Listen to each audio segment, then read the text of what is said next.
So, we're diving into a story that's got everything: the absolute peak of international football and a voodoo curse.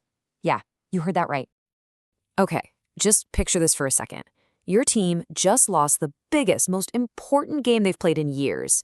The cameras are on you, the mics are in your face, and you say, "We were defeated by voodoo." I mean, seriously? A manager in this day and age blaming a World Cup loss on a curse? It's the kind of thing you just don't hear. It's an absolutely wild claim, and you just know there has to be a story behind it. Okay, so let's get into it. To even begin to understand why a manager would say something so out there, we have to talk about what was on the line. The pressure here was absolutely immense. Right, so the matchup was a huge one, a massive playoff game between Nigeria, the Super Eagles, and the Democratic Republic of Congo. And what were they playing for? Literally everything. This wasn't just some friendly match. This was the final ticket to the 2026 FIFA World Cup. We're talking about the biggest sporting event on the planet.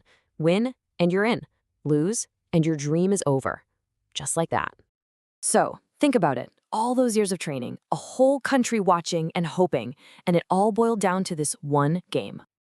In the game itself, it was an absolute nail-biter. Super tense, back and forth, and they just couldn't break the deadlock in regular time. So, it went to the one thing every fan dreads: a penalty shootout. And this really shows you just how fine the margins are in football, right? You've got the World Cup dream on one side. It's so close for Nigeria, they can almost touch it. And on the other side, complete heartbreak. And in the end, DR Congo were the ones who came out on top in the shootout. So let's be clear about the bottom line. Nigeria lost. The Super Eagles were going home. For a country that absolutely lives and breathes football, this was just a crushing, devastating blow. The whole 2026 World Cup dream, gone, just like that, after a few kicks from the penalty spot.